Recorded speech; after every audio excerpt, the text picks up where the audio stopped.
নমস্কার বন্ধুরা, আমি মামুন বসু দ্য ক্লাউড কিচেনের পক্ষ থেকে আপনাদের কাছে একটা নতুন রেসিপি নিয়ে এসেছি, ডিমের ভাপা। ডিমের ভাপা বানানোর জন্য প্রথমে আমি ডিমগুলোকে সেদ্ধ করে নিচ্ছি। এবার আমি একটা বাটিতে মশলাটাকে রেডি করে নিচ্ছি।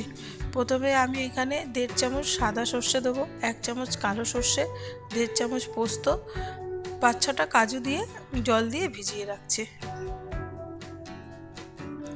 ওই ভেজানো মশলাগুলোর মধ্যে আমি 2টো শুকনো লঙ্কা ভিজিয়ে রেখেছিলাম। আপনারা ঝাল বুঝে আপনাদের স্বাদ মতন লঙ্কা ব্যবহার করতে পারেন। এবার আমি মশলাগুলোকে মিক্সার গ্রাইন্ডারে নিয়ে তার মধ্যে 4-5 কোয়া রসুন, 4-5টা কাঁচা লঙ্কা দিয়ে ভালো করে গ্রাইন্ড করে নিয়েছি। এবার আমি বাটা মশলাগুলোর মধ্যে 1 চামচ টক দই, 1/2 চামচ হলুদ, 1/2 চামচ কাশ্মীরি লঙ্কার গুঁড়ো, স্বাদ মতন নুন আর 1 চামচ সর্ষের তেল দিয়ে ভালো করে মিক্স করে নেব। এবার আমি সেদ্ধ ডিমগুলোকে মাঝখান থেকে কেটে নেব, যাতে মশলাগুলো ডিমের মধ্যে ভালোভাবে ঢোকে। এবার কড়াই গরম হলে কড়াইতে তেল দিয়ে তার মধ্যে আমি সামান্য পরিমাণে নুন দেবো, একটু হলুদ গুঁড়ো দেবো, একটু লঙ্কার গুঁড়ো দেবো, দিয়ে ডিমগুলোকে ভেজে নেব। এবার আমি 2টো মিডিয়াম সাইজের পেঁয়াজ কুচি কুচি করে কেটে নেব।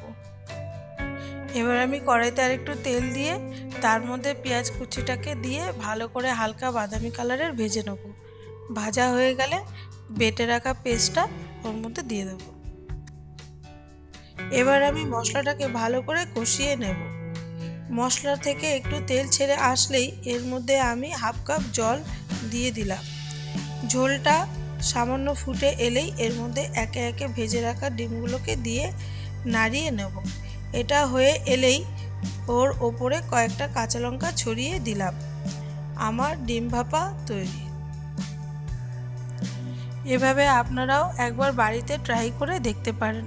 রান্নাটা ভালো লাগলে একটা লাইক, কমেন্ট, শেয়ার করবেন এবং চ্যানেলটাকে সাবস্ক্রাইব করে আমার পাশে থাকবেন।